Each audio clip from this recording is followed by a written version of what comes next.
Indeed. Get your talent off. Trace. Hey. Your nose, check it. Hey, Jack. Oh, yeah. That's not a lot of stuff. I mean, that's so it is really important that you get back here, get on a train that goes to Skipple. Street. Say Skipple. But you can say Skipple. Skipple. Because that Statue.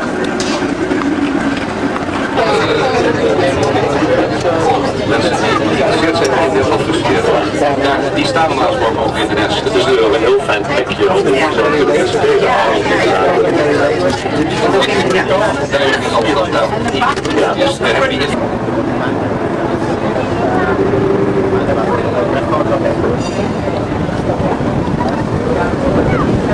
schepen per jaar binnen. Maar in Rotterdam meer dan 30.000, waarmee deze stad niet alleen de eerste western side of the harbor. Also, because of the locks, the water here is not subject to tides, so there is no ebb and flow, which is a great advantage for the Amsterdam harbor.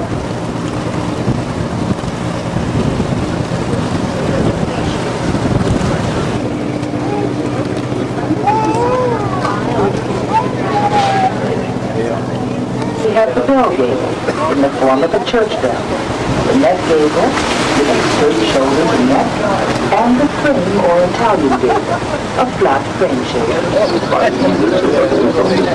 sehr schmal, steil und gerunden sind. Auch heute benutzen wir noch Hebebacken, zum Beispiel beim Durchzug. Daher haben nicht nur alte, sondern auch neue Häuser einen Hebebacken. You will have noticed that practically every house in Amsterdam has a hoisting.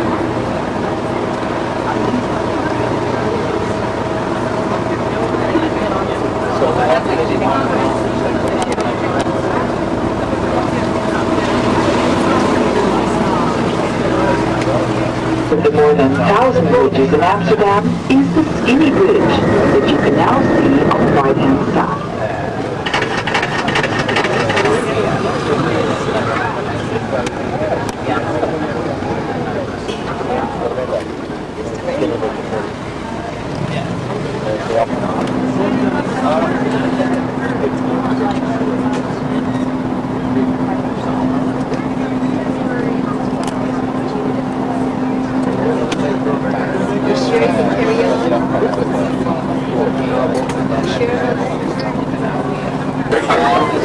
Jahrhundert entstanden ist, als auf beiden Seiten des Hafens zwei schwere Ringdeiche mit Schleusen angelegt wurden. Dazu entschloss man sich, um eine Verschlammung durch den Zustrom der Wälder sich zu verhindern. Heute gibt es in Osterach keine Hafenmöglichkeit. We have no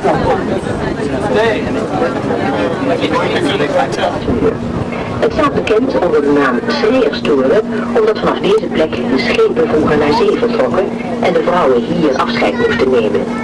Daarbij is menige traan gevloeid. Oh, is that just like the church?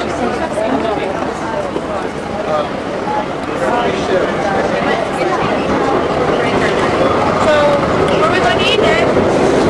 McDonald's! No, I don't.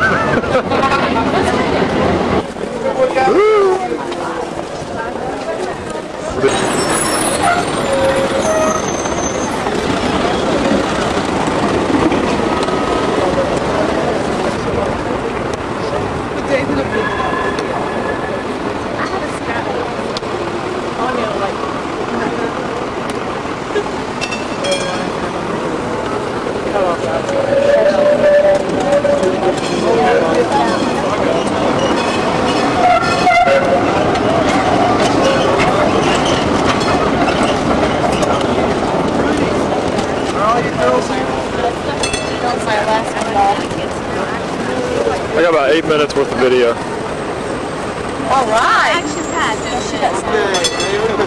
You should go overseas. Oh, they need to go overseas. I forgot about that.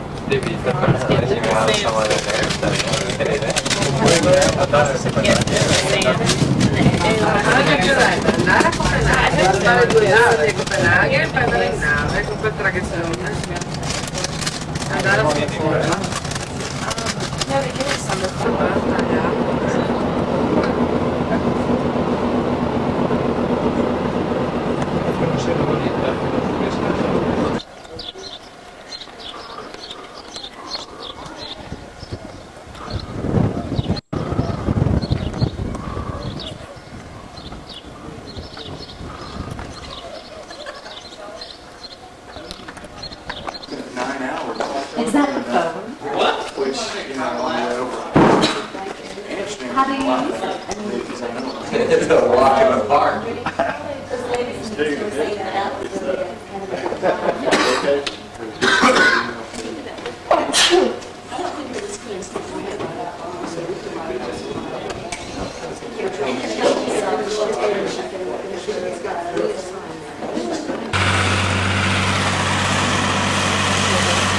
Hey, man.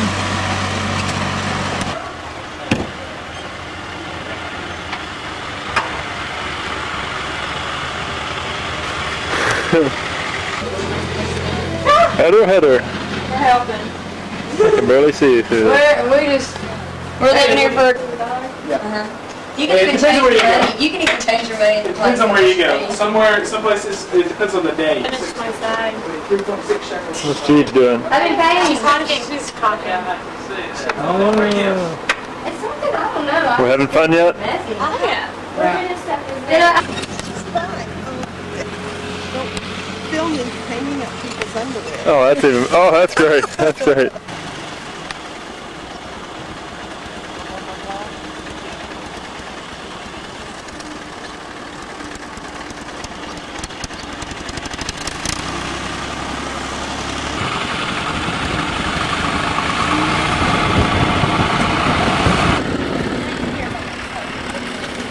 This will make for a neat youth video.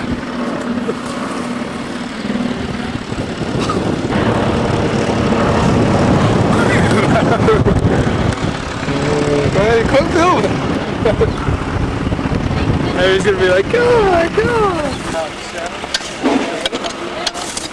Chase. Chase.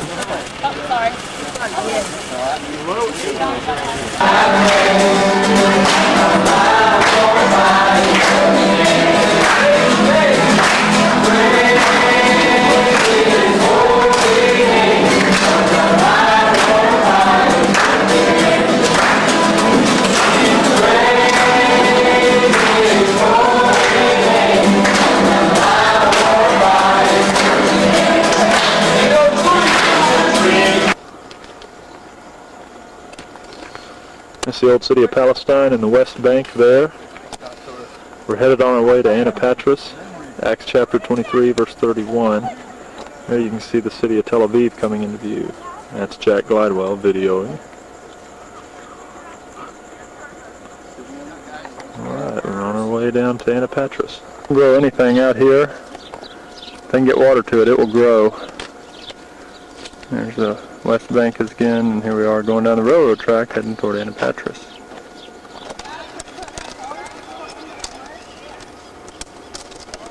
Looks like a field of sunflowers.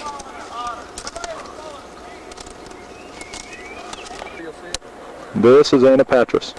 This is where Paul was kept overnight on his way to Caesarea. It's also Aphek, where the Philistines may have brought the Ark of the Covenant after it was captured.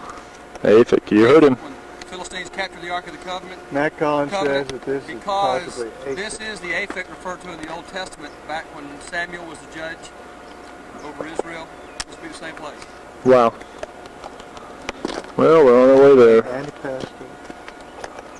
Alright. Mike? I'm fine with the light. You can go ahead if you want. I'm going to get a shot on back here. This is Anapatris. Now, this place here has been built and rebuilt, and throughout the centuries you've got different rock formations. I don't know if we can get this here. But you can see the larger rock, then you see the smaller rock, and what happened was as the Crusaders would come in through the country, they rebuilt it. The Turks rebuilt part of it. Crusaders are the main ones. Of course, the Jews at the very bottom, but this was where Paul was kept. Maybe not the exact building, but the place is right. And throughout the centuries, it's been built upon, rebuilt upon. We're going to go inside now. We're going to have a Bible study right here in this place. And this is a national park, I believe, now in Israel. You can see how they keep it mowed down. Of course, they're trying to clean some areas out over here. All right, we're heading inside. Well, we're on the inside now of Anapatris. I just climbed up this wall. Thought it was a staircase. Ended up having to jump the wall to get in here. You can see some of our crew has made it up to the top. You got almost the castle-like windows in here, looking out. Zoom back. Okay, there's Mike and Katie.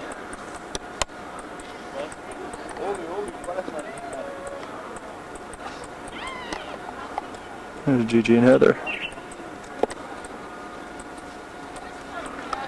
And Gigi. Tracy's up here on the top of the mountain. Good grief. She's going to fall. We're going to have to mend her broken leg.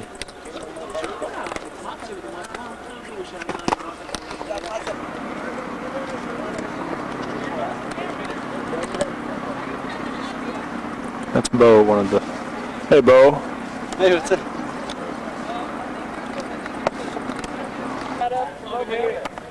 Here's Miss Kim. Hey, don't believe this, man.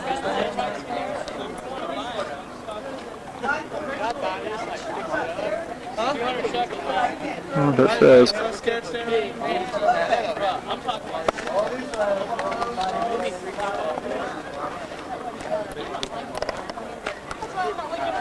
Here's my wife, standing on the top of the most highest place here.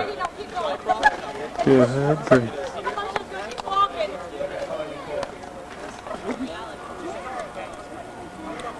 Look at Roger back there.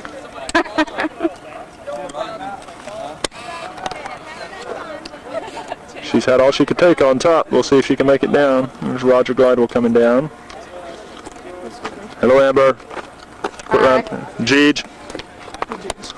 Heather. Where are you? Right oh, there you are. Brandon, Can Mike and Katie make it down the wall? It's like a 40-foot drop on the other side, so just to make sure you understand here. This is life or death.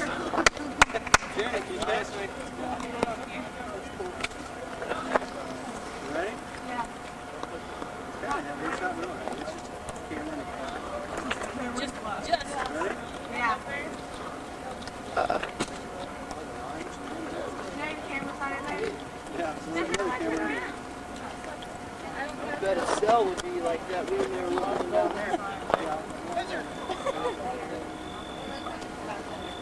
Standing for the truth of what he let shine the whole time, and just humor me a little bit, okay?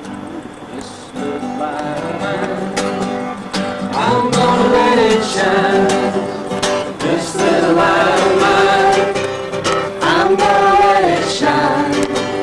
This little light of mine, I'm gonna let it shine. Let it shine, let it shine, let it shine. Sing it again. This little light of mine, I'm gonna let it shine. This little light of mine, I'm gonna let it shine. This little light of mine, I'm gonna let it shine. Let it shine, let it shine, let it shine. Lord, I lift your name on high. You came from heaven to earth to show the way, from the earth to the cross, my debt to pay, from the cross to the grave, from the grave to the sky. Lord, I lift your name on high.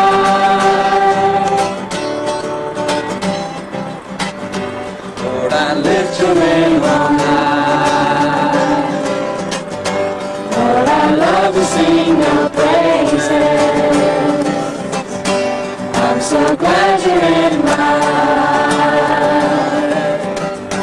I'm so glad you came to save us.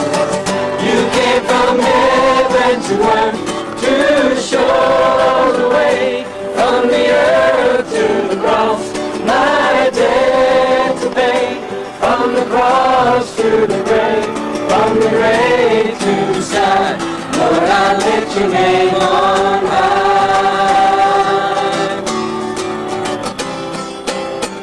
You came from heaven to earth to show the way, from the earth to the cross, my debt to pay, from the cross to the grave, from the grave to the sky. Lord, I lift your name on high. Lord, I lift your name on high. Lord, I lift your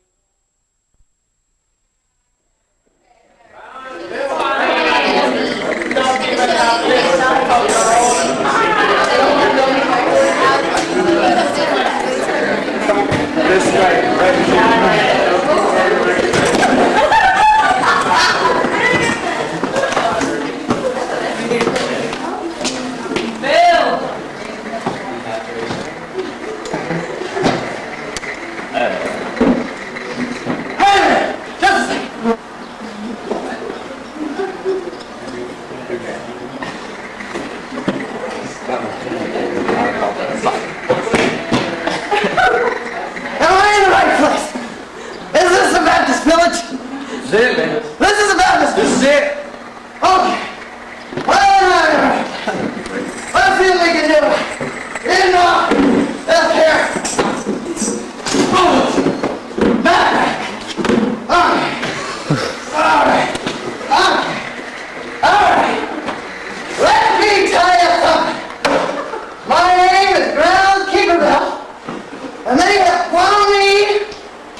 Bill is when you put a bill go somewhere.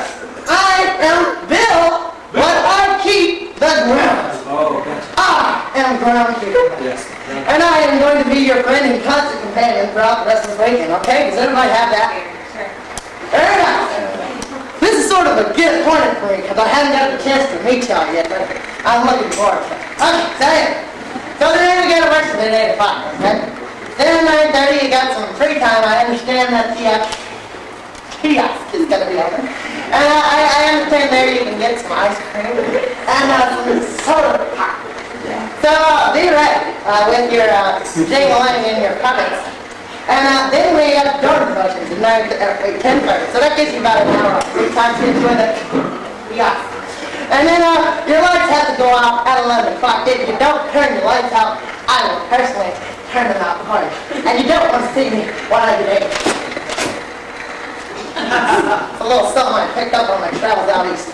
Okay. Next at breakfast tomorrow morning after 8 o'clock, you'll hear the ring-a-lang of the bell. Ding-a-ling. The bell goes ring-a-lang around me, Buster. You want to fight up one more time, and you and me? All right? Okay. Okay, like I said. Then 8:45, we got King Devotions. Okay? Then, let's see, at 10 o'clock, finally, I understand there's some kind of fruity schedule listed up here. Don't pay any attention to it, because it's wrong, people. It's wrong, okay? There are some things that are just not right, okay? So here we go. We got seminars today. We got a break at 10 o'clock. You got a break from 10 to 12. Can someone say, hallelujah? Hallelujah! That's not right. That's not right. Oh, I understand, Mr. Red-Headed Fella. Would you like to come on up here and do this yourself? Or would you let me do the job I was hired to do as Grill keeps Bill? So long as you either fire you or up your pay. Look here, Mr. Red-Headed. I'll see you back now. You know after me, okay? It's not like a voice crying in the wilderness. I can see you, okay? And if I have one more word out of you, buddy, I don't even ask you up here. I'll come back there. Understand?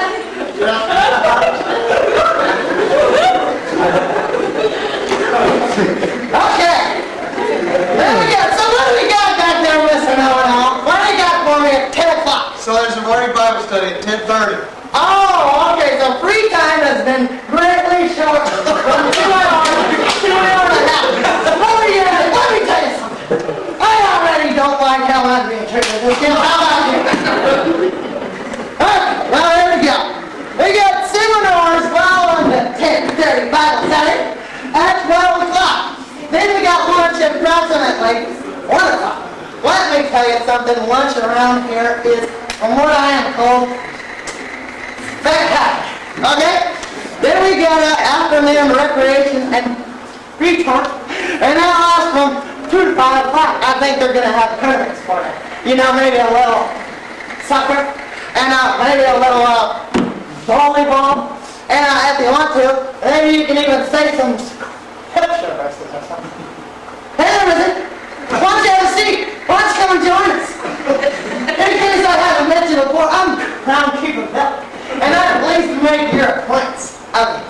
Now, let's see. At 6 o'clock, we got dinner. Yum, yum. Oh, that's going to be great. And then let's see. At 6:45, we got yet another one of these team reflections. Groundkeeper Bill, you might be saying to yourself, what is this team all about? Well, I'm going to tell you in just a second. Okay, what else have we got here? Well, you got 7:15 worship. That's kind of like the 10:30 worship we just learned about. Then we're going to have the 9 o'clock free time window.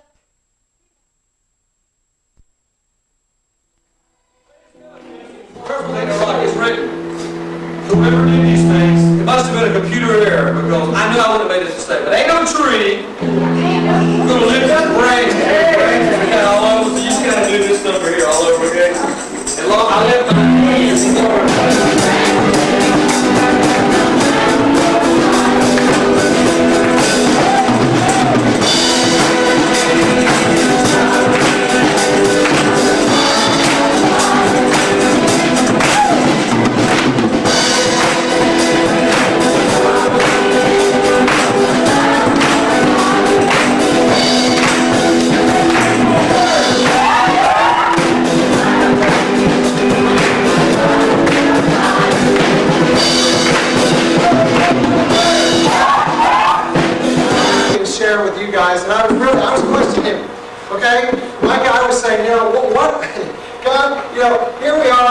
Exodus, and you know, I hardly ever read Exodus, okay? And I know about Exodus 20, and I know about the Ten Commandments, and I know about crossing the Red Sea and that, but you know, Exodus 24, I don't know. There's just not a whole lot there. And I kept... Go down here to the line, and that's the groups that are running. They're going to run to you.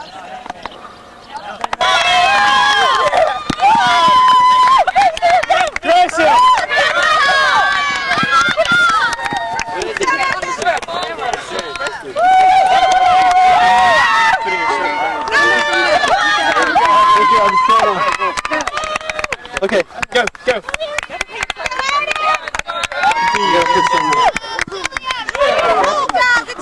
Come on, run, gusto. Here's your one.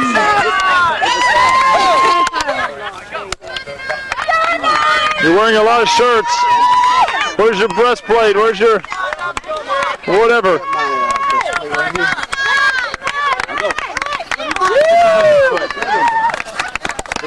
Go for it.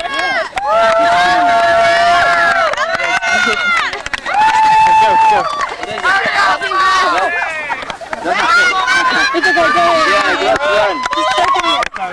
Whoa, that's great. Oh, that looks good. That looks real good there. Whoa, that's scary looking.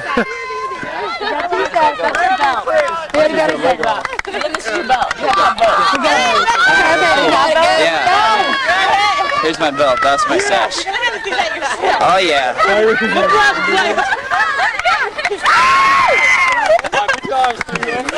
Oh, who brought the underwear? Oh my goodness. Wrap it on my head. You can't touch me. Hey, we're good! No, that looks good on you. I gotta tell you. It's you. He's gonna be wearing these from now on. Yeah, I'm a priest. I'm Batman. I want to kill myself.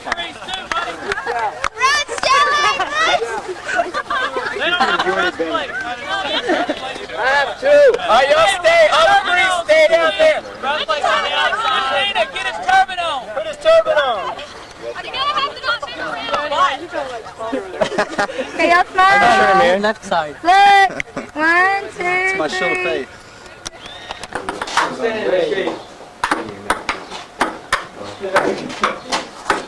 Oh! For sure.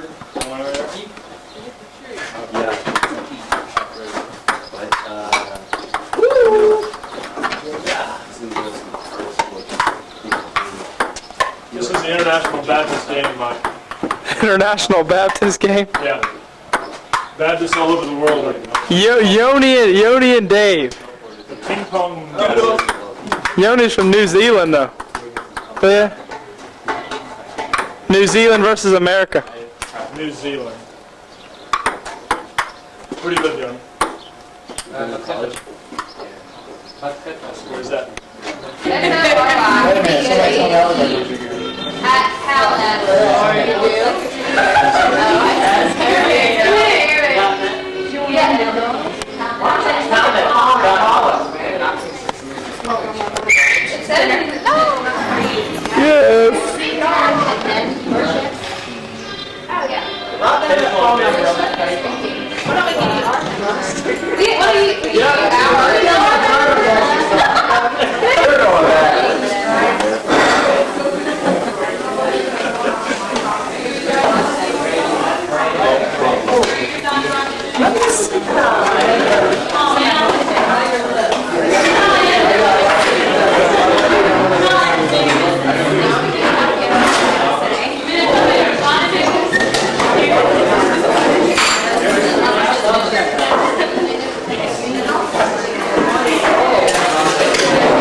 Thank you for all that you do, for just being such a strong and precious, and just loving us despite ourselves.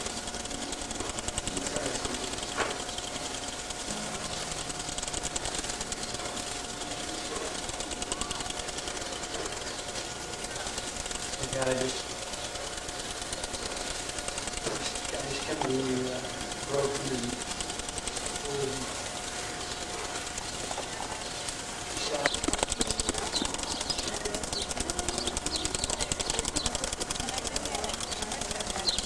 you for sharing. Hey, we're going to do our team cheer again before worship. So. Right, good. We don't worship right now? Huh? We don't worship right now? Yeah.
Nobody falls asleep at our afterglow.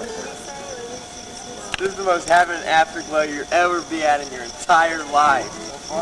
This afterglow is the bomb, baby. As I like the smell of my brow.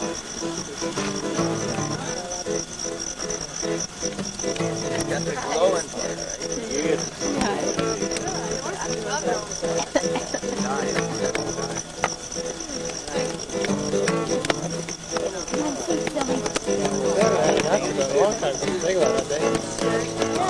No, I was just not, I wasn't saying that you should bring one back. Many shekels for this camera. Don't be touching my camera. Yell down. Boy, the focus is going crazy. I'm going to have to hold it still. There we go. There's the fan, the cross-dressing man.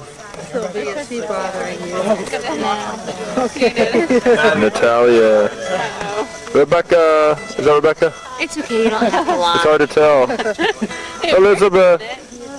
What's the girl's name next to Elizabeth? She's the girl. Leona. I hate them so much. Really? Who do you hate? Weezer. Oh, I like the Happy Days song. The Happy Days song is good.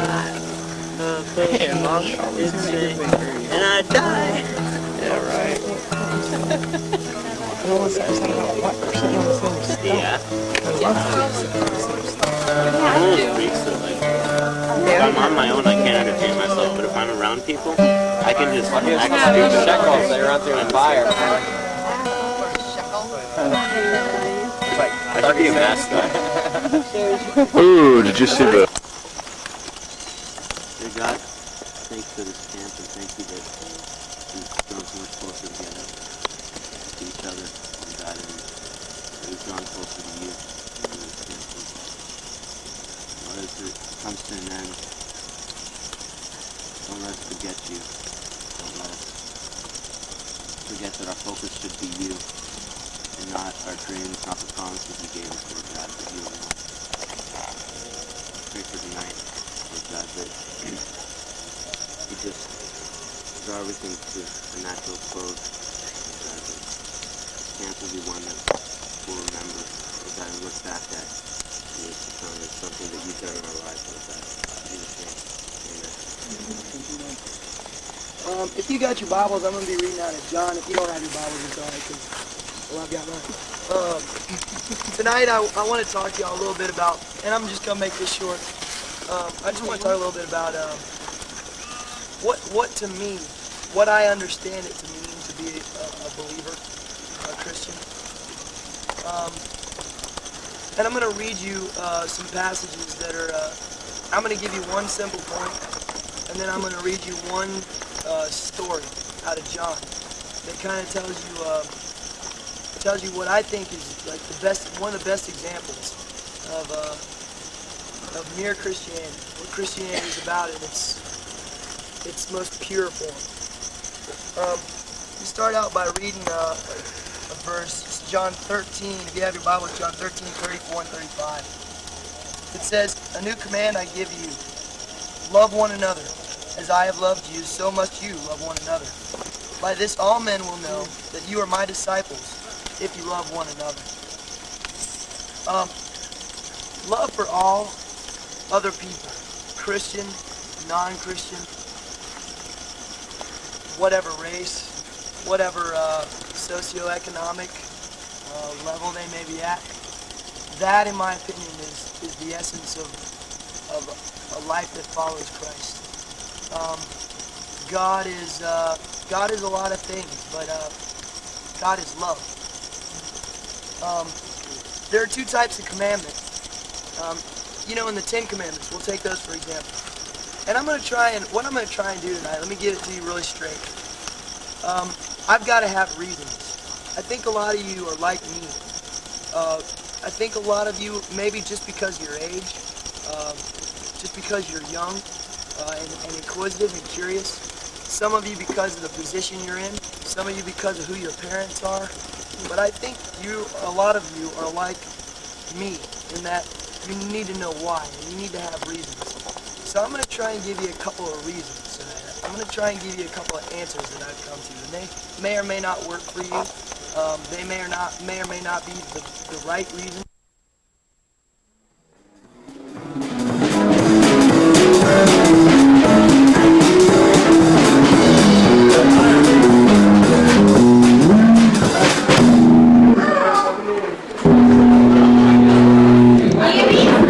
Ben, John, Adam, Gary, Amber, and Julia. Come on up.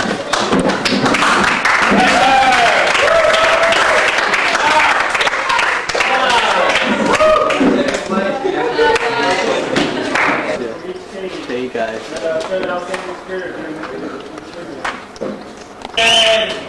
Yeah! Hey, everybody get up here so you can get pictures taken. Get up here, we got a sign what's going on. What's your heart? Ladies and gentlemen.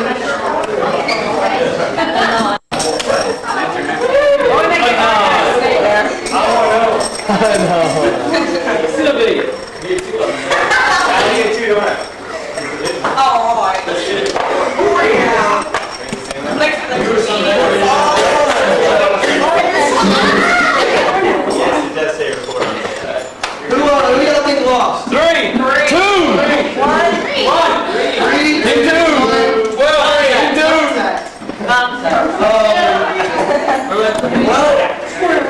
I gotta tell you a little story about the funky feet, okay? To be quite honest, after dinner last night, we went ahead and made one up. This was just thrown together earlier. We went ahead and made one up that was so toxic that last night I suppose Groundkeeper Bill got like hungry in the night, had to have a snack, and we found his corpse, armless, slumped over the funky pita this morning when we went into maintenance. But I want you to know that we were working through the same temp service. I don't know about this temp service, but we found his replacement. Let me go find him. Hang on to this for a second. And groundskeeper Bill. Is there a Bill out here? Bill! Let me tell you something!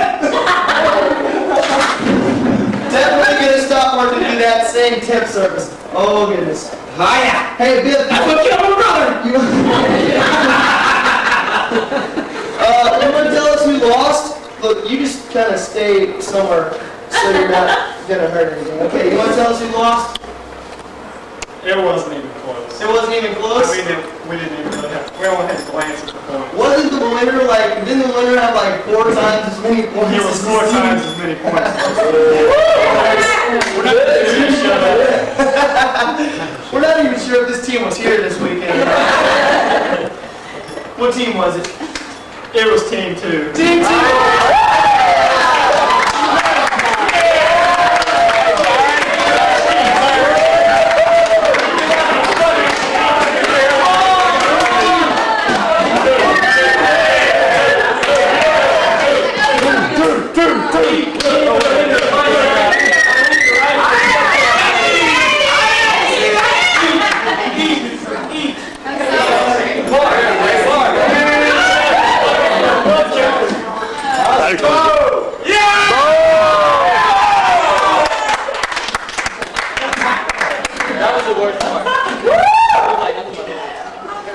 I mean, we put everything in Peter's over here anyway, so what's it gonna hurt, you know?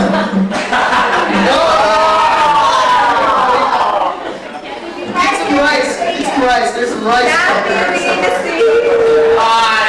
was nothing. Take a big one. Oh yeah.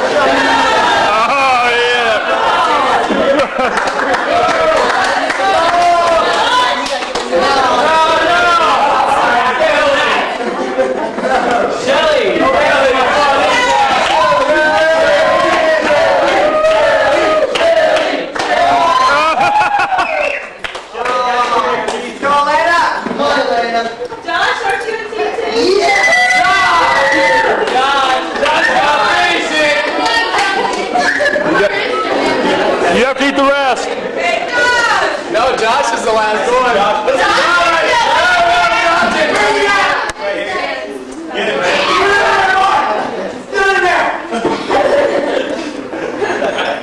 I had to go to the bathroom. Come on, Josh! Finish it! Take a bite. Take a bite. Finish it up, brother. Come on, Josh!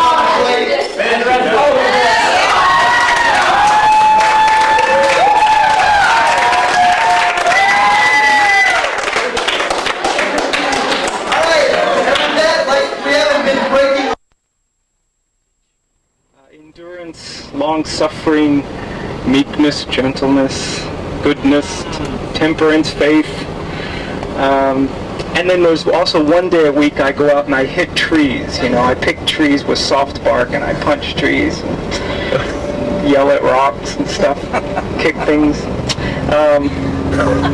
In '82. And when I first came over here, I was just barely 21, brand new baby Christian, didn't really know which end was up, had never really read much of Scripture, and it's...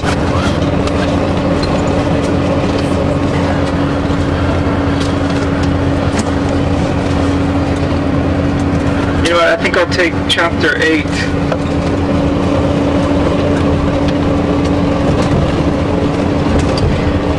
And before I read, let me just tell you where we're going. We're heading towards the coastal highway, and we're going to head north towards Caesarea. You can say Caesarea, you can say Caesarea, you can say Caesarea. You can say it as you like it. But that's our first stop. We're going to visit at least a Roman amphitheater that was built by Herod the Great. And it's a place that we can reconstruct 1 or 2 gospel stories. As a matter of fact, there's a couple stories from the book of Acts that you can probably reconstruct in the very amphitheater we're going to visit. And there's even a brand new thing at Caesarea. We've had a hunch for a long time that they would find the prison, assumingly the same prison where Paul was kept under guard during his trip to Rome. But at least we'll see the amphitheater, and we'll probably think about Paul's trial and imprisonment there. So we're on the way north. We're going to follow the coastal plain, the coastal highway, and at a few points you will see the ocean, the Mediterranean. You didn't see it when you landed that night, but you'll see little glimpses of it today. And then we'll continue north towards the Jezreel Valley, towards Nazareth, towards the Sea of Galilee, or as Roger said, we'll end the day towards sunset on the cliffs of Arbel. And I plan to hike you a little bit up there too. We'll kind of work out all of our frustrations on the cliffs of Arbel.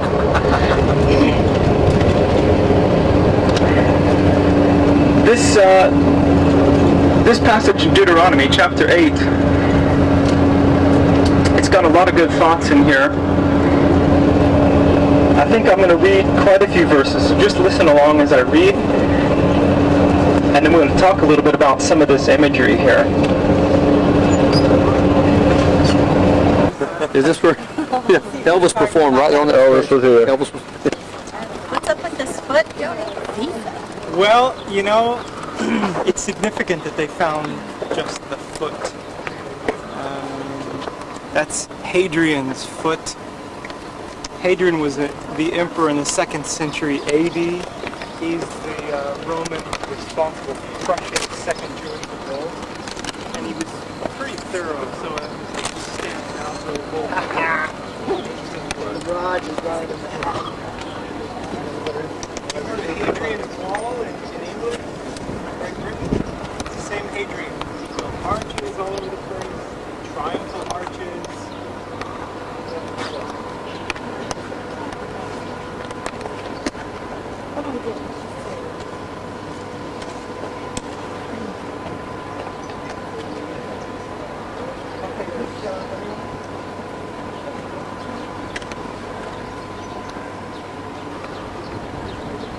Let me just go ahead and begin, and I think that's nearly all of this.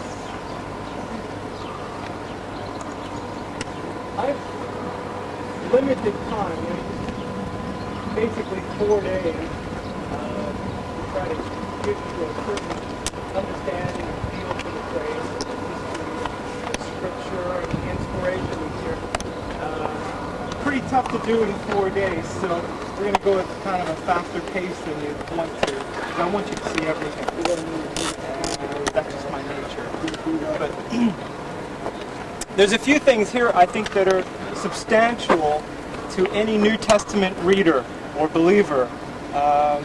This is one of those places that you'll benefit knowing anything about. For example, step right over here just a few meters.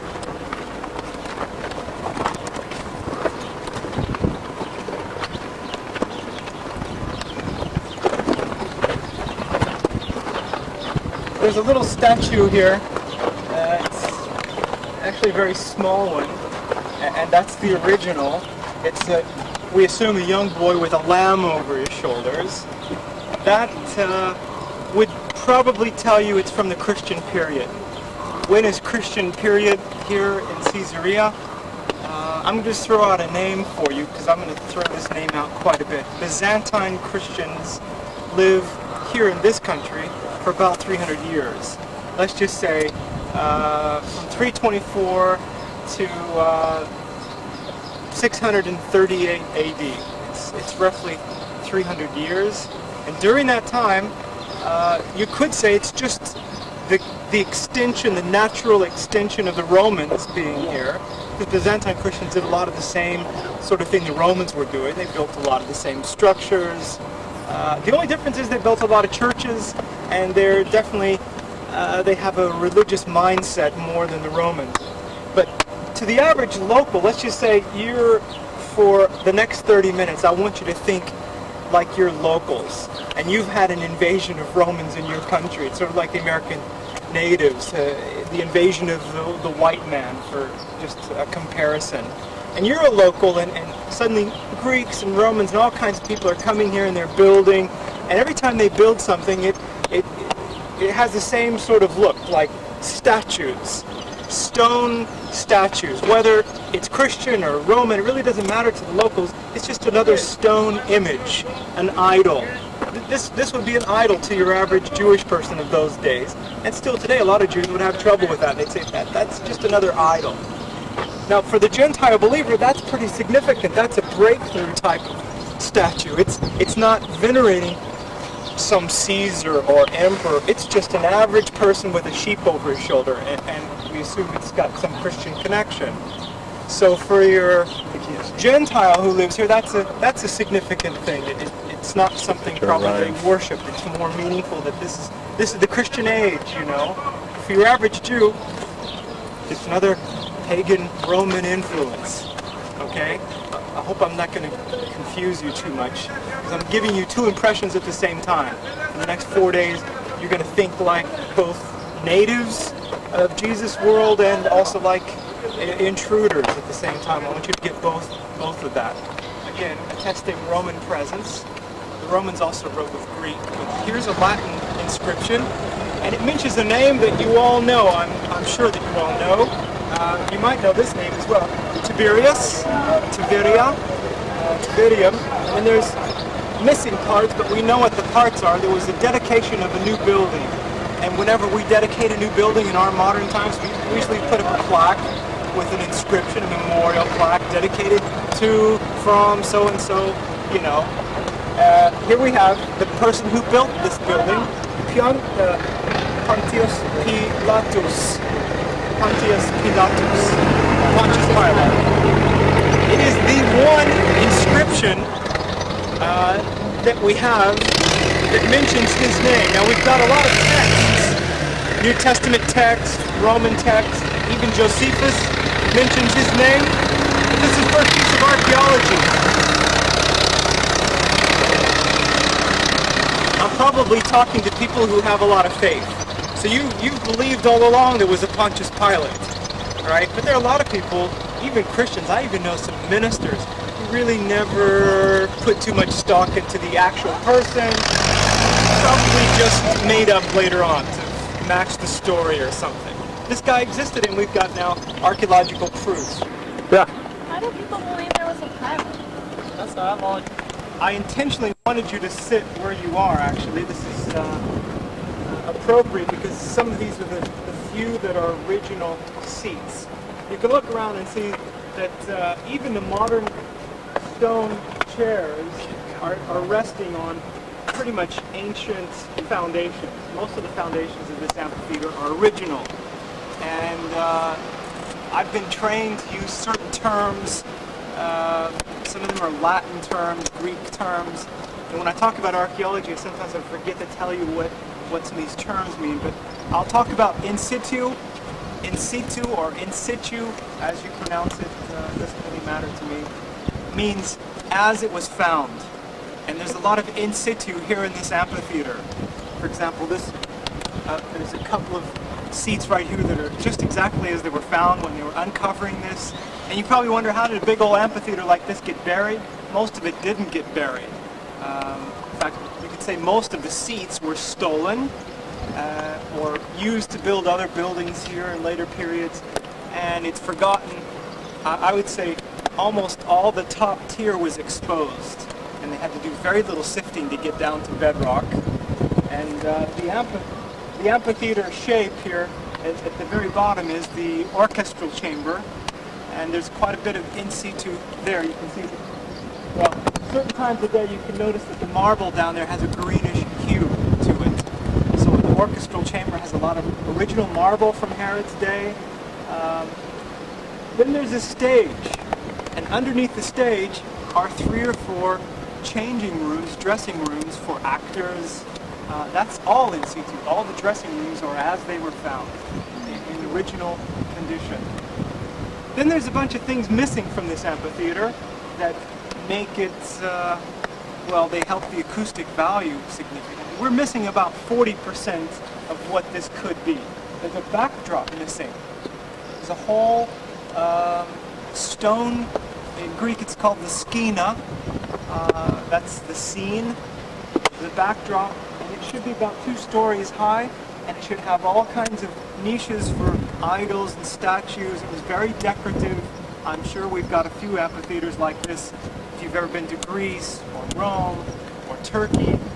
My wife Dahlia and I had part of our honeymoon in southern Turkey, and we visited a lot of old Greek cities. And every one had an amphitheater, and they were all huge. They were all much bigger than this. This is a small one. Herod's project here, when he built Caesarea, you can imagine there must have only been a few thousand people here. Say 10, 12, 15,000 max. Because his amphitheater only has enough seats for about 3,000 people. And normally we figure the population of a town by the number of seats in their amphitheater. It's kind of interesting, but they would hold performances at least for a week of days, 7 days. And so everybody in town should get to the show, right? Sorry. What about expansion? I mean, obviously these things were built to last, so, I mean, if he was expecting for this place to become bigger than Alexandria, wouldn't he make it larger than what he had? Some places completely rebuild their amphitheaters. Some places just add new tiers as the population grows. We've visited some towns that just built a second amphitheater. When they swelled over 50,000 people, they just built a whole second amphitheater. This town, I don't know about another amphitheater, but this town definitely built 2 hippodromes. They outgrew their little 1-horse racing arena, so they built the second one. So yeah, this town expands as well, but you could say that when Herod built it, the amphitheater is only 3,000 seats, so times 7, let's just say, rough guess, 15,000. Why I say 15? That's only counting the males. That's all they counted back then. In fact, I'm going to throw a little bit of a monkey wrench into something. Census counting of heads. Usually they're only counting the men. And the census story in Luke's gospel about going to Bethlehem to be counted, the Roman census, there's some trouble there. There's some problems perhaps in the story or the text. Something obviously happens and Luke recounts it, but the name he uses, we don't have any reference like that in Roman history of a person like that in Luke's time. So I don't know what Luke was doing, but he tells the story of something that happens in Bethlehem. So keep in mind, they probably aren't counting the women or the children. So in an amphitheater, this town probably had maybe more than 20,000 when Herod builds the amphitheater. They're only counting the men. Sorry about that. They don't count the slaves either. It's also unfortunate. We're going down to the changing rooms. These are the original changing rooms. Of course, the stairs are not. But the original changing rooms for the actors and actresses who they would perform here at the amphitheater. I got it now. There's the box seat for Herod, more than likely, where he would watch the performances, possibly where Festus was sitting when Paul was on trial. They believe he may have been on trial here. Herod's death, Herod the Tetrarch's death, is recorded in Acts, and very possibly could have died there in that seat. Okay, the lighting's bad. I don't think that sink's original, but they say the walls are original. This is a changing room for the actors again, actresses, as they would perform here for the people of Caesarea. There's some original steps up to the stage area where we were just on. We've got all this fenced off now. That'd be a big show watching someone get beat up. Whoa, watch your step. That's like, it's like creamy. I don't really know what it is. There's a 3,000-year-old electrical outlet. You can see the marble floors, which they say is original. At least I believe it is. That may not be. The marble here is incredible, that they were able to build all of this out of marble. They believe that this over here with these marble pillars very possibly could have been Herod's palace. This has been uncovered. Now what happened, there used to be a wall here, as he said earlier. So this was not open, but there's the Mediterranean behind us. And then the wall would go here, be about a 2-story high wall as a backdrop for the performers. And they still hold today, they hold concerts here. That's why we have all the seats down on the floor. That's the port of Caesarea Philippi. This right here, this dark area, is believed to be the port where Paul, not Caesarea Philippi, but just Caesarea, there it is, where Paul was loaded on a boat on his trip to Rome. This, I believe, is what they're thinking may have been part of the palace of Herod the Great. They're reconstructing what they are digging up now.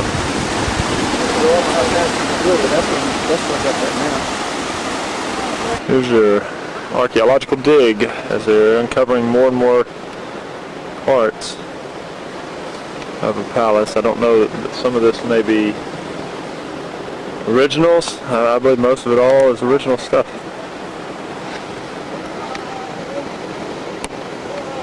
Settlement.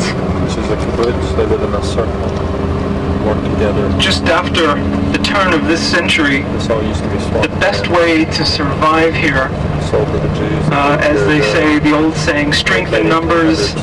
If you can band together with a number of people who have the same ideal as yourself, idealistic similarity, with runoff, moisture that comes down ravines in the winter months and the rainy months. Some of these ravines fill up with water, and from that you can fill up your cisterns and all your water reservoirs. But this is the natural route you would take from the coastal plain into the Jezreel Valley, and Megiddo sits at the junction where these two plains meet. Passes right along beside the Sea of Galilee, and that's going to play a part in some subjects from, say, Capernaum subjects that we're going to add tomorrow. Why would you have a tax collector at Capernaum? One of the main reasons is because he's right on the Via Maris. He can pick up taxes from locals and passers-by, and so on. Specifically where we are, this is a little better map just to get an idea of where you are exactly. Megiddo, right there. We just came through this pass right here. I call it the El Faham Pass, but it's the Iron Pass, if you will, historically. And once we get up here at Megiddo and we look at the Jezreel Valley, at the top of the Jezreel you'll see Mount Carmel. I'll point that out. It's one of the first things I'll point out on the horizon. And from Megiddo you can look across the Jezreel towards Nazareth and other places that you're familiar with. And I'll try to point out what all of these mountains are called and everything. So that's where we are. It's a very, very important spot. Mm-hmm. I want you to look at a little model right here.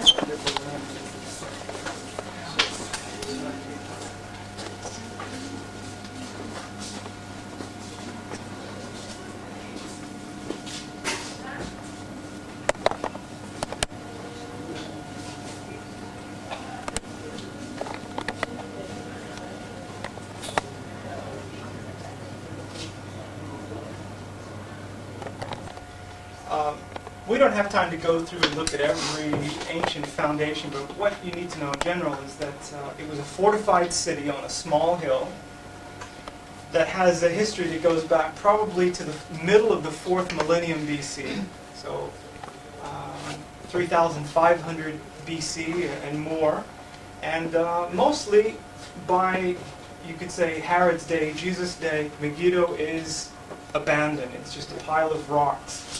It's ruined, some people have said, jokingly. Anyway, a totally ruined place. That it comes to represent a place of destruction for a lot of apocalyptic Jewish writers. Apocalyptic books, even in Revelation in the New Testament, Megiddo is there, Har Megiddo. It stands as a place of destruction, or it's supposed to remind you of a place of destruction. But before it was destroyed, there's like 26 layers of civilizations here, 26 at least identifiable layers of civilization. That's quite a lot of history on one little hilltop. and it just goes up and up and up. That means every time the walls and towers and things fall over, a new group of people would just come in and build on top of that and go up. So earthquakes and wars, destruction is very good for archaeologists in one sense. There's some of the things that we're going to focus about our time here will be things from Solomon's day, things from Ahab's day, and just a little bit from Canaanite period. So pre-1000 BC, maybe before 1250 BC. One of the first things we'll do is we'll walk up a ramp and look at a gate that has Canaanite foundations at the floor level, and then some of the walls would be Solomon and Ahab period, that's 1000 BC in general. And then we'll walk on up to a point a little higher, and we'll consider an area where we know stables were once located, horse stables and probably chariot storage.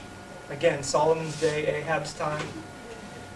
And then the archaeologists took out a section of this, sort of a wedge of the Tel, took that out and took what was important and put it in a museum.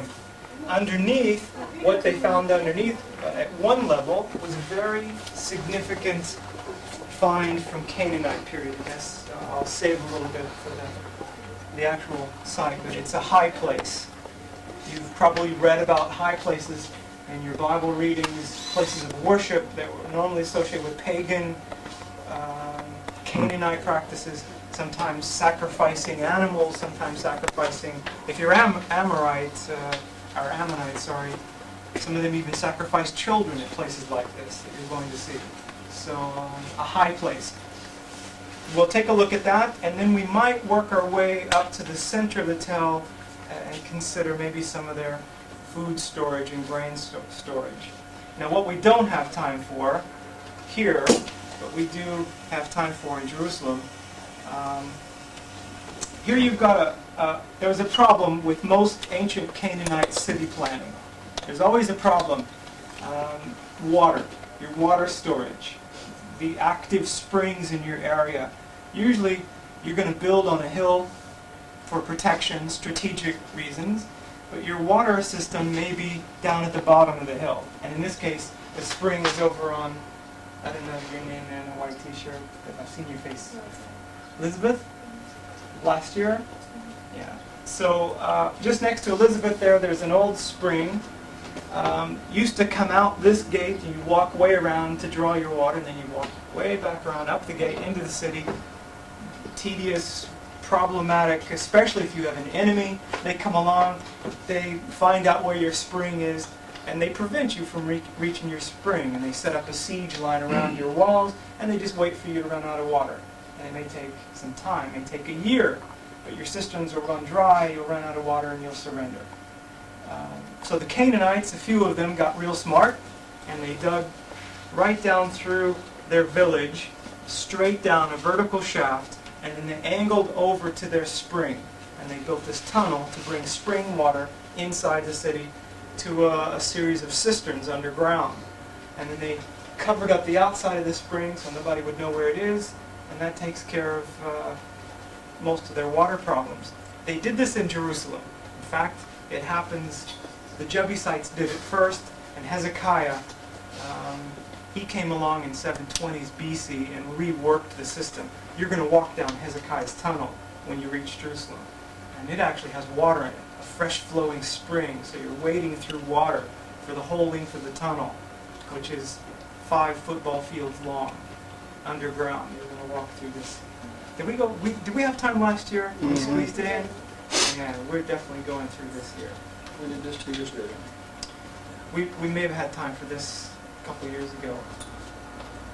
Just right down here there's a gate, and it's kind of a nice angle to look at it from above because you can see the walls of the gate.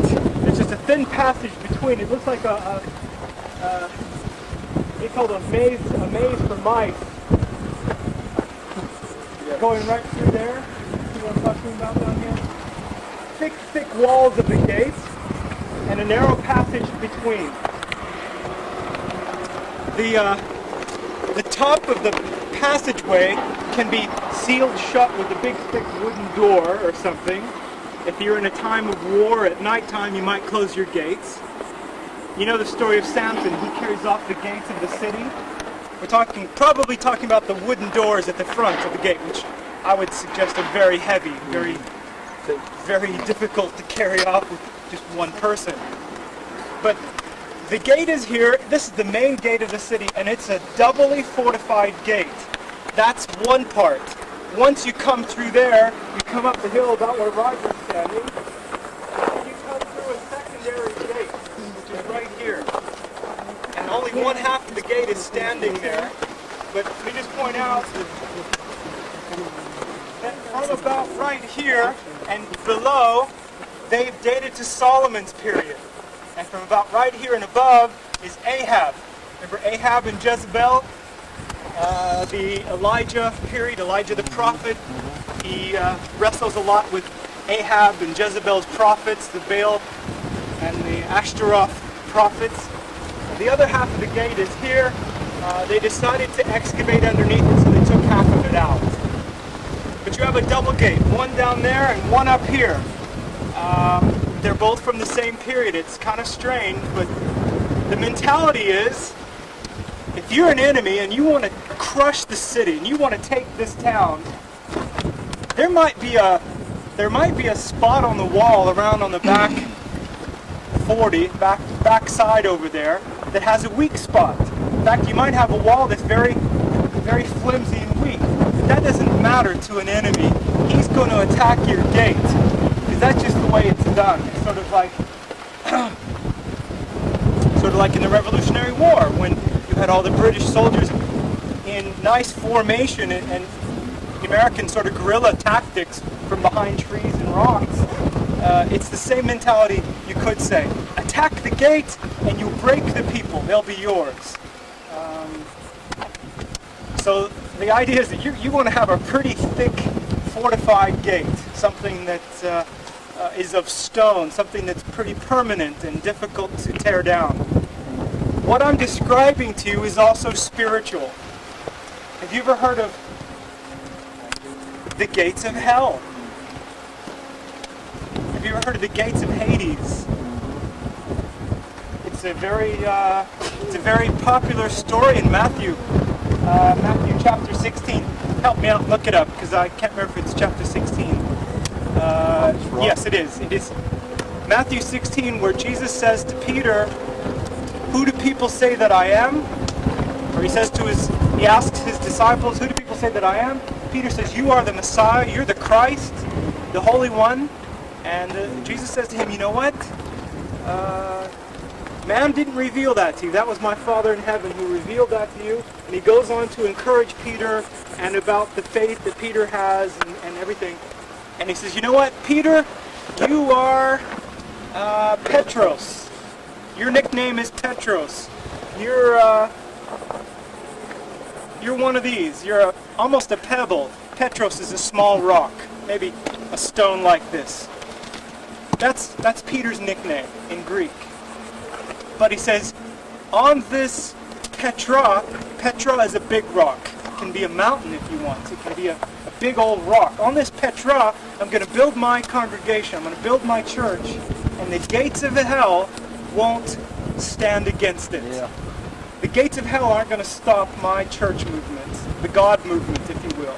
So Jesus is using a frame of reference that his people know about. They know about stone gates.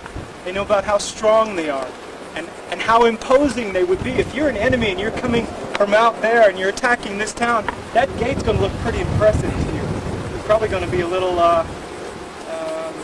hard-pressed to find solutions of conquering a gate, except sitting and waiting until the people starve. Because the gate's a pretty tough thing to beat. Okay? There's a lot of scriptures. I could probably stand here for 30 minutes and talk about gate imagery. But I would also rather challenge you a little bit. Find verses about gates. I can direct you to a few places where gates play a prominent role in a text. The book of Ruth, for example.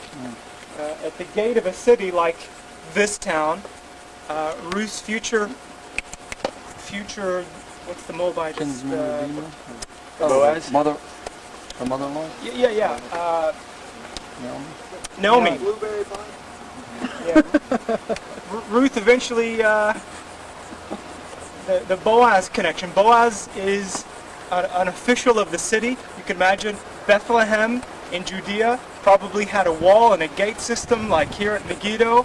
And Boaz, being an official, sat at the gate, made decisions. He's part of the official body of Bethlehem. You know, a gate is a place where you can sit and make legal decisions. It can be a court, like a court of law. You can buy land, you can buy property, you can sell, you can buy a wife, you can divorce a wife. There's a lot of things. Biblically speaking, I'm putting in the terminology that you would understand from Bible times, that you could actually buy and sell a slave or a woman, or it's not very friendly context, but buying a wife happens at a gate of a city. And so what Ruth does, she slips under Boaz's covering, his prayer shawl, and becomes part of his workforce, and eventually is married to him. Most of that takes place at the gate of the city, Solomonaic. I'm not expert enough to notice the difference between those two periods. In fact, I'm not very gifted in archaeology, really. I've even had my hands dirty for about 6 months in archaeology. It's just huge science. It's a huge undertaking. But this wall I'm standing on, it's called technically a casemate wall. It means two parallel walls divided by rooms. And in all these rooms, they found little hints of horses, feeding troughs. What's correct? Troughs. And perhaps some iron bits and pieces here and there of what may have been chariot storage. If the texts are right, Ahab had quite a collection of horses and chariots. Some people think he's got in the neighborhood of 1,000 horses and chariots. Where are you going to store all those? Well, this is Ahab's main palace right here at Megiddo, and the whole casemate wall that they've excavated so far looks like it was all military, horses, chariots, soldier garrison, all the way around the wall. Okay? And that little tent, black tarp there, is a brand new excavation. I'm a little bit surprised to see them up here right now. I've only heard of one dig that was going to be here, and I thought they gave up on it. So it's kind of interesting that they're coming back to redo something that they've already done. They already had that uncovered at one point. But in the end, archaeology never really dies out. There's always something new. You can go down a layer deeper. You can rethink what you've already dug out. It never seems to end. Let's move on just a few more meters over here. Yeah. How do they choose what gets to stay? You know, they choose basically about universities abroad. Experts in various fields. I don't know. Part of Megiddo. London University. Mainly like West Coast U.S. Digging, let me just tell you, this little swath that the archaeologists cut through the mound, just look at the opposite side over there. How many layers can you see? Probably 4, 5, 6 layers of civilization over there. And I know this is a little hard to grasp first day, but you just need to know that every few years, the average is every 50 years, we have an earthquake here. And if you don't have good foundations, your building is probably going to fall over. And if you lived 3000 BC, the mentality was, oh, so your building fell over. Well, you go get some more dirt from out there, and you pack it in, you bring a few more stones, and you build up again. Forget what already fell over. Leave it. Go up with the next level. And so your man-made settlement here is just going higher and higher until it looks like a mountain. In fact, that's what it's called in Hebrew, Har Megiddo. Har means hill or mountain of Megiddo. They think Megiddo may have to do with a soldier garrison. I imagine that's what it was at one point, because it really commands a lot of avenues here. A lot of you can scope out basically the entire Jezreel Valley in one glance. So you know who's coming and who's going. You probably want soldiers here to watch over your interests. So Megiddo may be a garrison of soldiers at first. Anyway, it goes up and just keeps being built on top of itself, layers and layers and layers. Well, down here, and I know they're doing some cleanup, but where the black tarp is, just a little bit to the right of the tarp, there's a circle of unhewn stones. Unhewn meaning they haven't been chiseled. And whenever you see structures with stones that are unchiseled, it's usually a clue that that was built before, let's say, the Iron Age.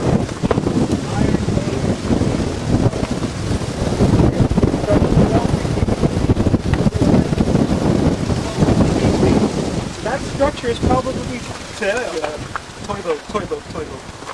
That structure is probably before the 13th century BC.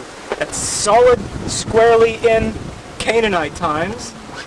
And then around the circle, they found animal bones that had been badly charred, burned bones. So probably a high place for sacrificing animals to various deities. Now they didn't find pig bones, so you can rule out Greek period. All right, this is way before the Greek period, but that's one of the things they look for at Greek sites. They look for pig bones that have been burned. Pig barbecues were part of worship, you know, and you could have a feast after your worship time is over. So this is a technically this is called a high place. And you read about them in scripture. High places were built all over the land. If you were a good, God-fearing Israelite, you were supposed to tear these things down and get rid of them. There must have been some great attraction to building these and to worshiping other gods. Now, I'm going to throw something out at you that is a little bit problematic, and you can throw things back at me if you like. But first I want you to just hear me out. Attraction to Gentile practices. I mean, I guess you could say it's still around today. Worshipping foreign gods. You wonder, why did Israelites keep going back to worshipping Baal and Ashtaroth and some of these? They're really not that pleasant, these deities. I mean, to worship Baal, which may have been done here, Baal is this fertility god that provides rain and thunder, and that in turn produces fertility things. You know, if it rains, then you're going to have crops. So you want to get Baal's attention in the winter time, and to do that, the practice was you would take a bull and cut the bull right down the middle and dance in the blood that spewed out, and the bowels and the guts. You would dance in that and smear it all over each other.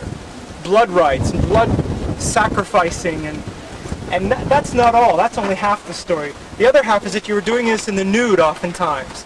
And there's homosexuality, there's prostitution, it's very lewd, it's I don't know, there's something really gross about that to me.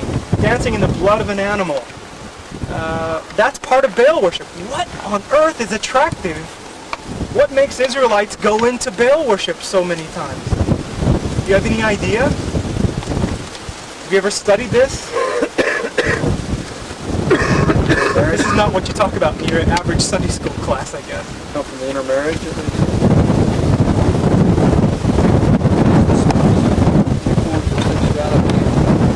Okay, everything, almost every ancient religion is cyclic in nature. It's all fertility, things live, die, recreate, everything is sexual. If you go back to Abraham's day, all the deities that were worshipped in Mesopotamia all have something to do with sexual practice, fertility, which makes an interesting question. How come Abraham broke with all that? That was the common thing. Why did he break? It's a great concept anyway. Why did Israelites over and over and over again come back to this sort of worship? One of the simple answers is that if you're having a drought year up in Jerusalem, did you know if you live in the hill country like in Nazareth over there, you live up in Nazareth, which is a little hazy over, but let's say you get less than 11 inches of rainfall during the winter.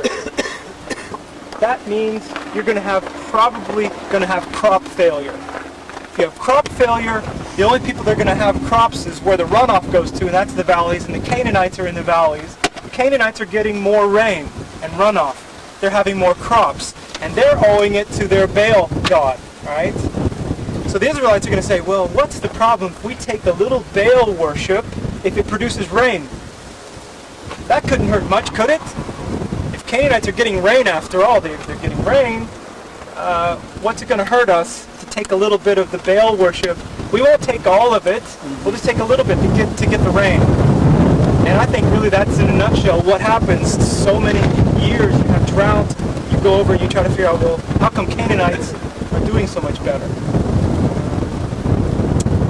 Anyway, so the hilly regions begin there, Samaria, that leads to Judea and Jerusalem to the south. Now the same ridge goes behind us, and it's very hazy, but to your far left, you can see a high ridge right through there. It's got a plateau shape to it. That's Mount Carmel. Same Mount Carmel, Elijah confronts the prophets of Baal and the prophets of Ashtaroth. 1 Kings chapter 18. And Elijah, after the fire fell from heaven, one of my favorite stories, after the fire fell and burned up the altar, the sacrifice, the soil, the stones, on and on, Elijah runs to Jezreel. And it's about 10-12 miles, figuring on where we think he was. It's about a 10-mile run, let's say, for Elijah from that hill to this town, which is in Jezreel. This is Ahab's palace right here at Megiddo. So we're pretty sure Elijah ran from Mount Carmel to Megiddo, which is just not identified so clearly in the text. So check out 1 Kings 18. If you haven't read it recently, it's a good read, because it also talks a little bit about the dynamics, the scene of about 1000 BC, 900 BC. Let me just tell you a little bit about what you can see. It's also hazy, but if you look above those fish ponds, right down here, if you look above them on the horizon, you can make out one mountain ridge over there. That's called Gilboa. And in a couple days' time, we're going to look at the other side of Gilboa from up close. And Gilboa is mentioned in 1 Samuel, last chapter, 1 Samuel. That's where Saul and Jonathan are killed on Mount Gilboa. If you look at the book of Judges, chapters 6, 7, Gideon and his 300 men are selected on Mount Gilboa. Now, it's also still hazy, but if you kind of move left a little bit, there should be a big town, a lot of white limestone buildings, that's going up a hillside.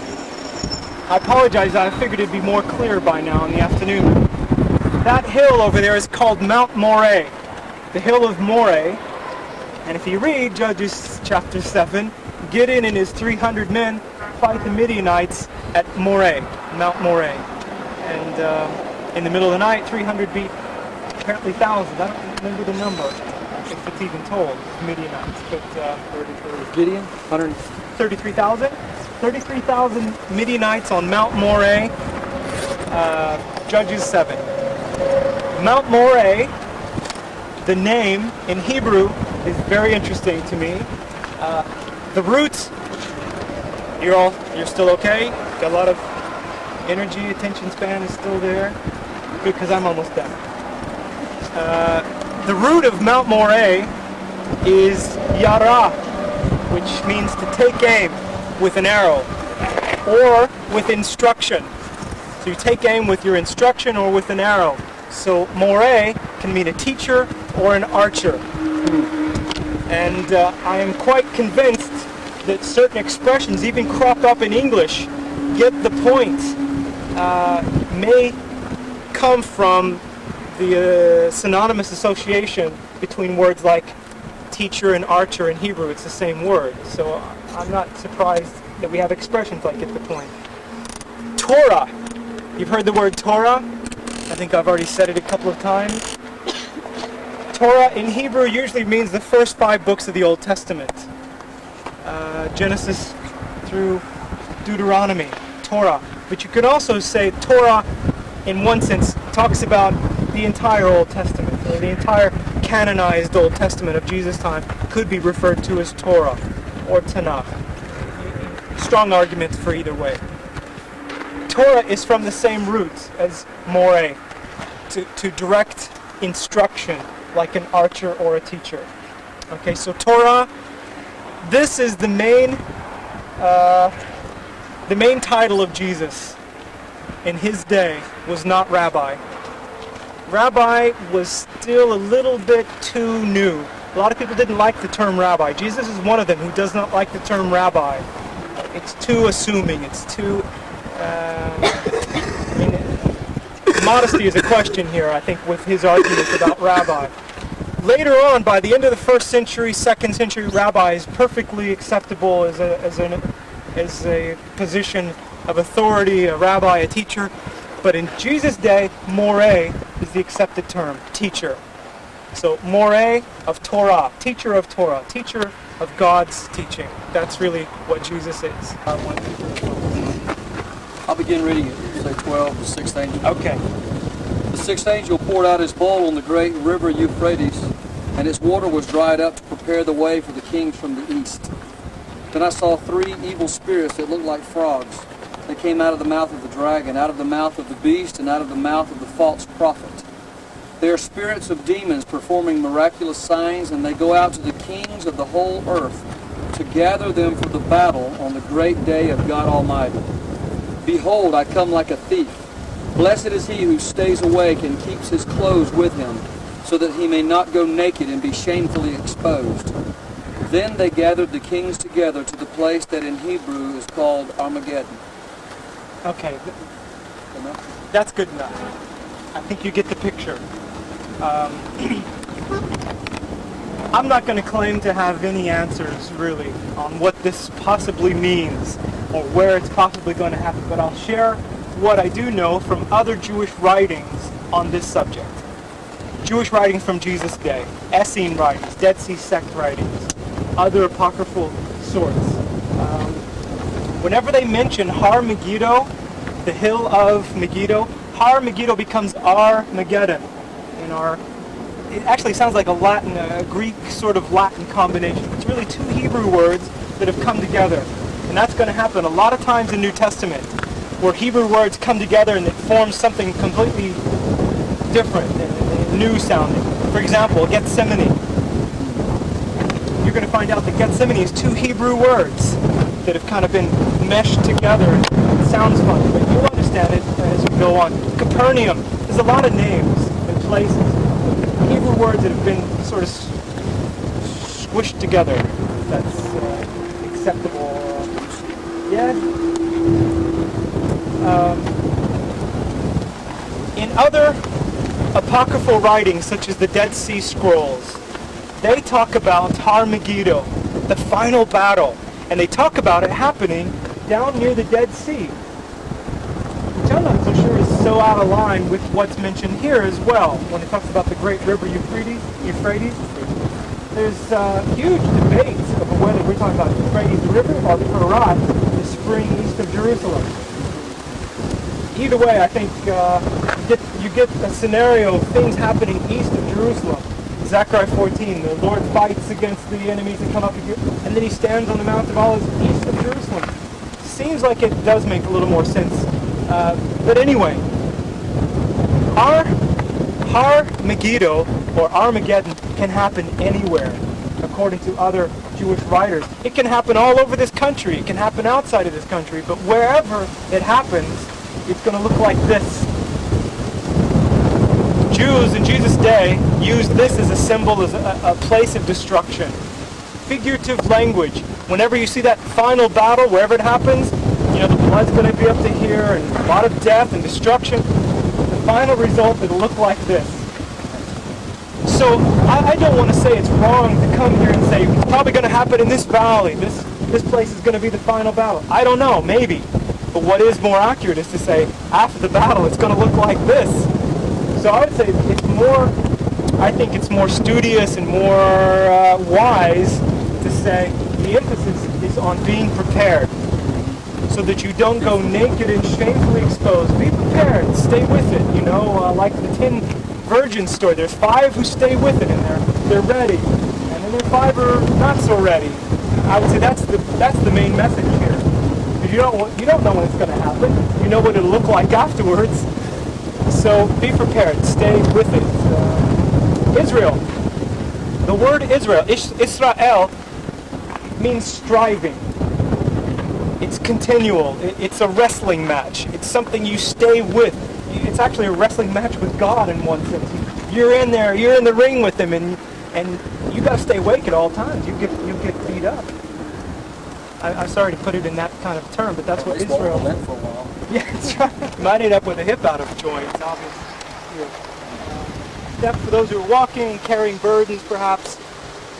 But they all eventually lead to one or the other of the two gates here at the main entrance. Sharp winds will kick up, and you can have serious waves on this lake. Now, it is just a lake, and I'll explain that in more detail. It is not an ocean. It's not technically a sea. Yeah, we're going to get a good But I'll tell you what's going on, why we call it the Sea of Galilee. Wait, I'm going to get a picture of it. You got Tiberias, city of Tiberias, and the Sea of Galilee down there. And all those fields. You know, I don't know who Mark was. I've heard the theory, good theory, him being a student of Peter, possible. I have no idea. On the top of Mount Arbel.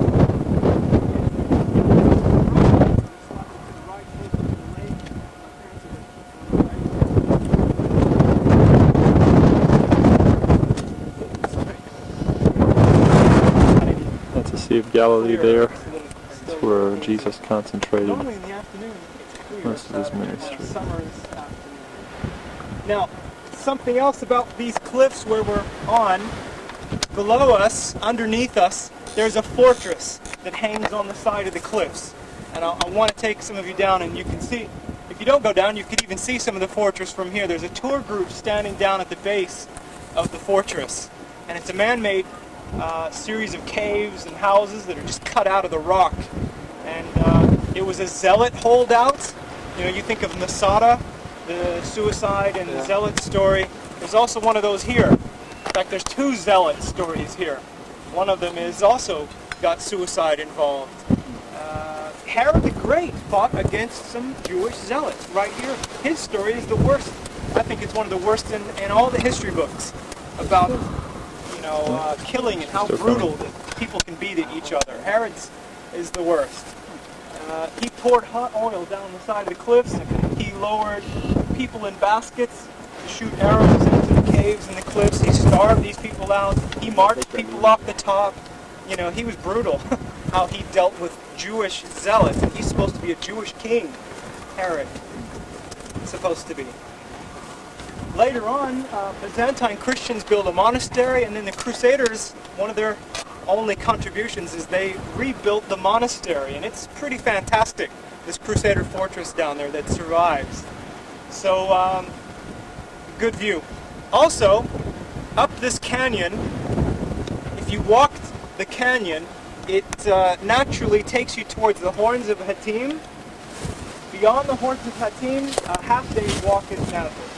So from Nazareth to the Sea of Galilee, you'd probably come right down through here. And it's the logical touring route anyway. Well, was it last year? Let me think. Last year or the year before, I can't remember when I looked at it first now, I found a Jewish source that kind of blew my mind. I deal with a lot of rabbinical writings and folklore and different traditions. One of them I found is from about the days of Jesus. I don't know if it's a little before or a little after, but it's very close. And one rabbi said that when Messiah comes, he will come by way of Arbel. And a light went on in my head as the touring route to Nazareth. This is the logical way to Nazareth. This is probably how Jesus enters his ministry field, right down this canyon. So Messiah should come by way of Arbel. It just blows me away. That's just, there it is. There's just this statement sticking out there. It's not a scripture, it's just a tradition. Now, it could be, there was a Jewish village on the tops of the cliffs down here called Arbel, and there was a famous rabbi that came from there, but he's after Jesus a little bit. His name was Nitai of Arbel. He said some profound things, but I don't think that's the reason that we have this statement. So, anyway, Here we are again on Mount Arbel. Very windy. See some of our kids. There goes Heather. And a couple other kids from the other group. This overlooks the Sea of Galilee. Let's see if we can make it out. There it is. It's an incredible view. Very likely that and right there again, that's where Jesus did almost all of his ministry, right around this small area around in Galilee. Hey, I don't like it. Too windy.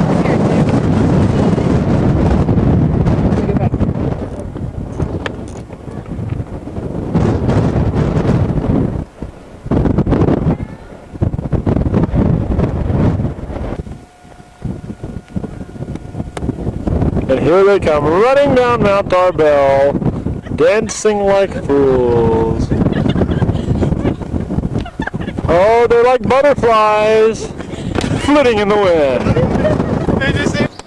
This is the view from our kibbutz room, looking out over the Sea of Galilee.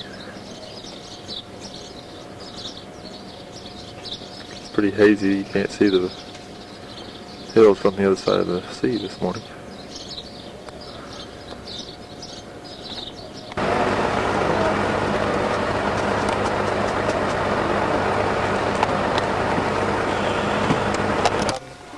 In fact, there's two pretty certain stories that you can probably reconstruct along through here. One of them is when Jesus finishes up. This is good. This is actually a good place to begin the morning, I think.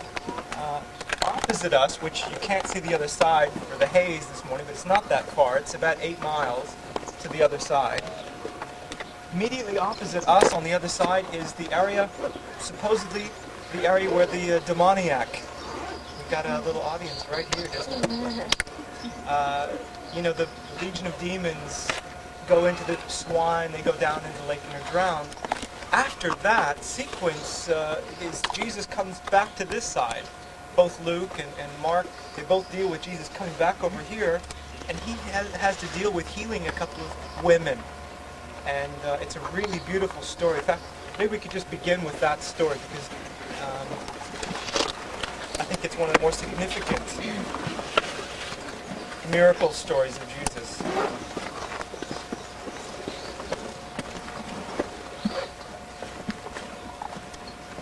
And I'm giving you an assortment of all kinds of input from different scholars and people and friends, questions from tour groups, so you're getting just a lot of input from different angles. Maybe could we have somebody read? Somebody feel like reading? What's the reference? Luke 8 from verse 40, right to the end.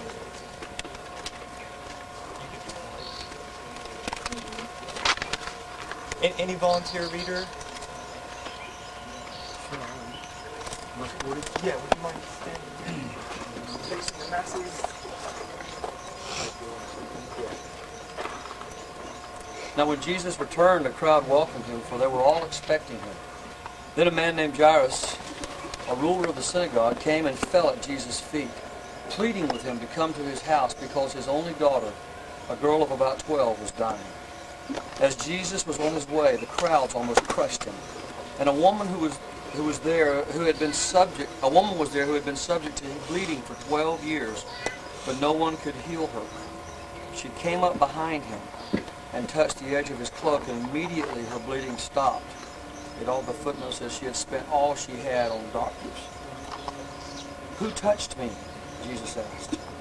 When they all denied it, Peter said, "Master, the people are crowding and pressing against you." But Jesus said, "Someone touched me. I know that power has gone out from me." Then the woman, seeing that she could not go unnoticed, came trembling and fell at his feet. In the presence of all the people, she told why she had touched him and how she had been instantly healed. Then he said to her, "Daughter, your faith has healed you. Go in peace." While Jesus was still speaking, someone came from the house of Jairus, the synagogue ruler. "Your daughter is dead," he said. "Don't bother the teacher anymore." Hearing this, Jesus said to Jairus, "Don't be afraid, just believe, and she will be healed." When he arrived at the house of Jairus, he did not let anyone go in with him except Peter, John, and James, and the child's father and mother. Meanwhile, all the people were wailing and mourning for her. "Stop wailing," Jesus said. "She is not dead, but asleep."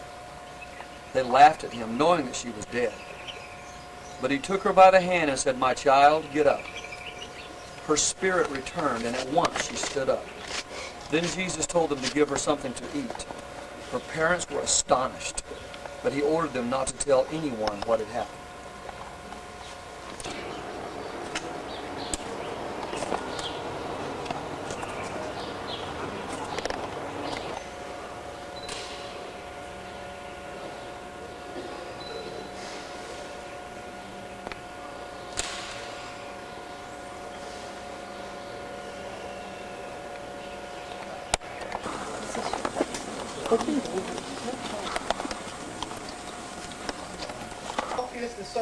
This is Capernaum, and these are pieces of an actual synagogue that was unearthed from the 5th century.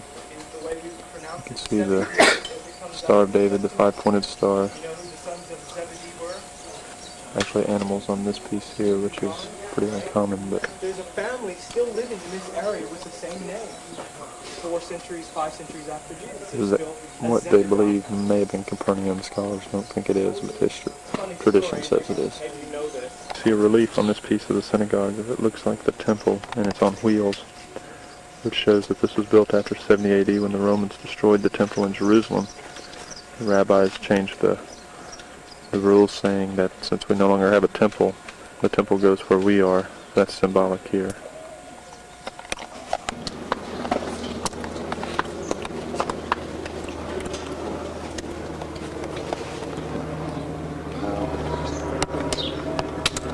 This is where a Byzantine church is octagonal shape. I believe this was Capernaum. If so, this could have been either a house where Jesus stayed with Peter. That's what the Catholics are saying it is.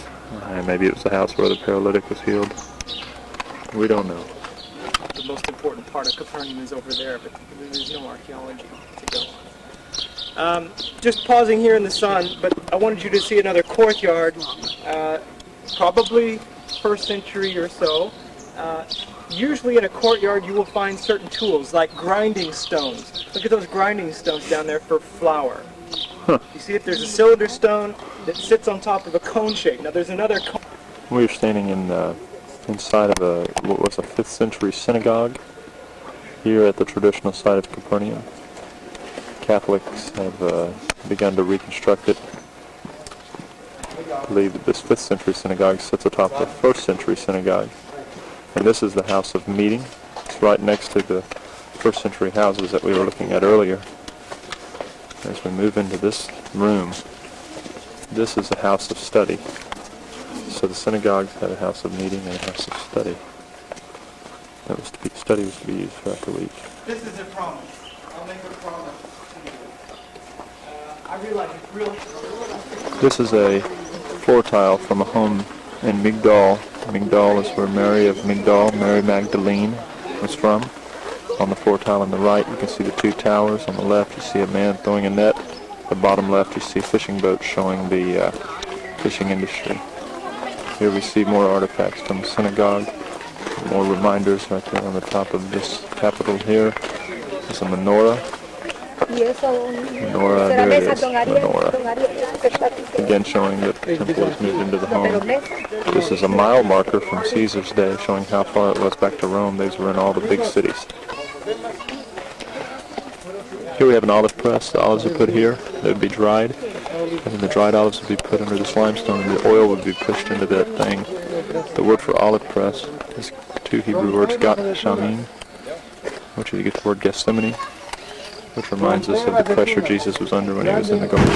We're on the Sea of Galilee. Whoa, there's my hat. You can sell those. T-shirt. I jet skied today with Jesus.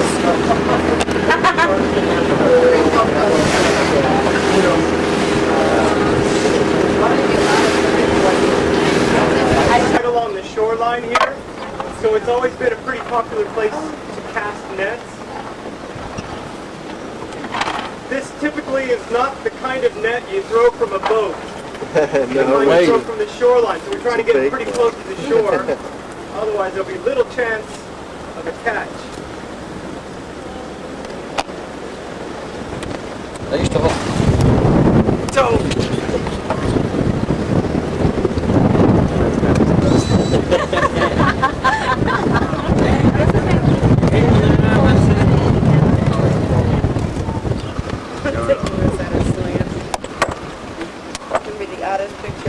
You guys having lunch tomorrow?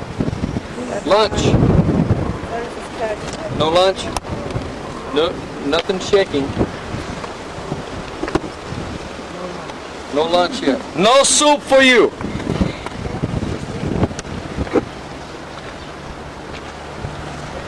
Ah.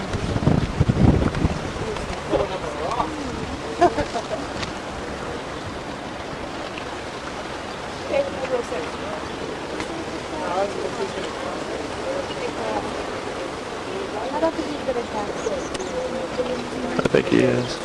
Knew what the answer was. So why did he ask the disciples the questions that he asked them?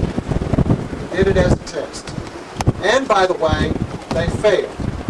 They failed miserably. And as I read this, I don't know. Maybe I don't suppose it's very biblical, and I don't suppose it's very spiritual for me to make this comment. It seems to me like Jesus might have been put out.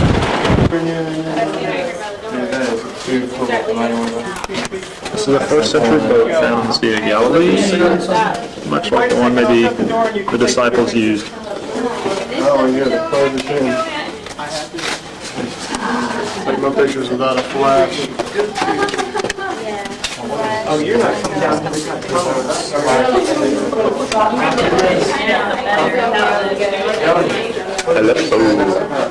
Put all the different kinds of wood on it. Yeah.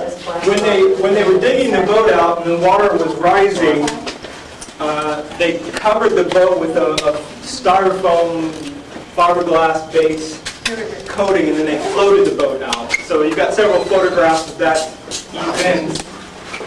This boat, everything about it, dated to be extremely old, older than any other boat ever found in the world. Especially that it's wooden is remarkable, that it survives. I mean, actually, it's part of the peace deal, friendly ties with it.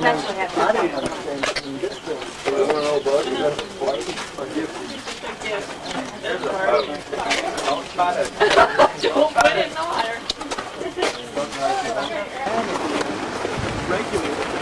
This is where they think the...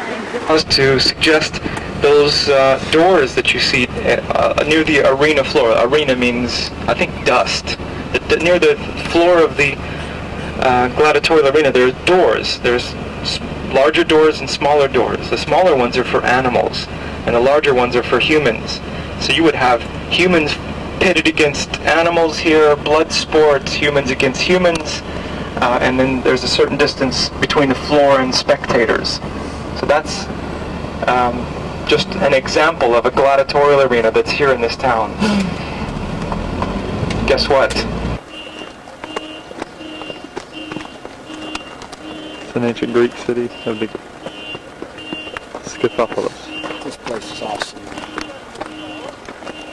It goes probably to 3000 BC and beyond. It's called Beit Shan, or House of the Sun God, a Canaanite town.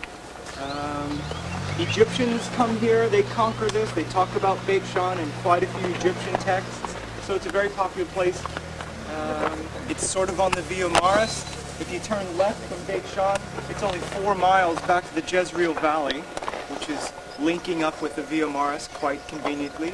It's also well situated on the Jordan Valley, and you can cross the Jordan and go up into Gilead, and there's lots of nice trade routes there as well. So Beit Shan of antiquities is a pretty important spot, and that's no wonder the Egyptians wanted to take this and hold it, and they held it for centuries, actually. It's that old city up there, probably close to the same height it is now, that Saul and Jonathan are hanged on the walls of Beit Shan. 1 Samuel chapter 30 and 2 Samuel chapter 1, if you want the whole story.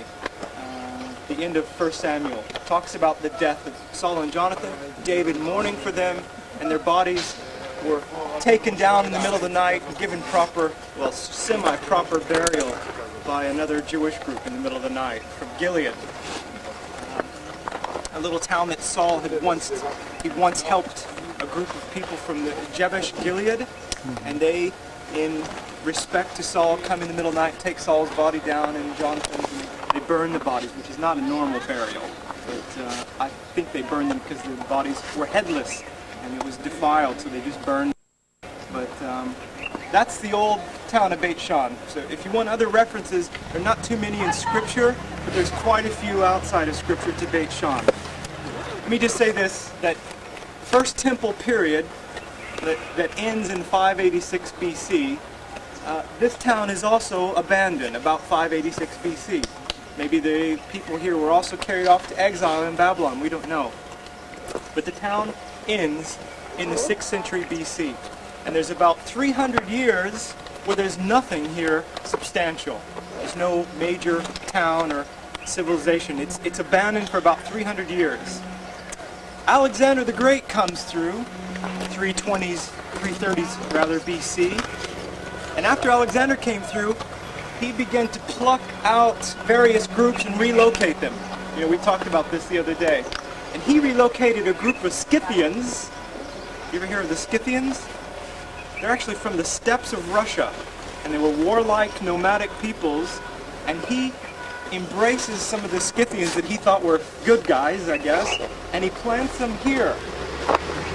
And they make a polis. And this is called Scythopolis. It's after the Scythians. And they settle down and they become civilized and educated, and the Scythians began to make red dye and linen, and suddenly this town was very popular because they had good trade access and they had something of high quality that they were producing here. And real pleased to see that they're nearly ready for tourists to walk through. This is the hot room of the bathhouse here, and you're going to see another bathhouse tomorrow, so if you don't get a good impression today, hopefully you'll get it tomorrow. I'm sorry, not tomorrow, but this afternoon at Masada we see another bathhouse. Typically a bathhouse has a place, a boiler room. If you don't have a hot spring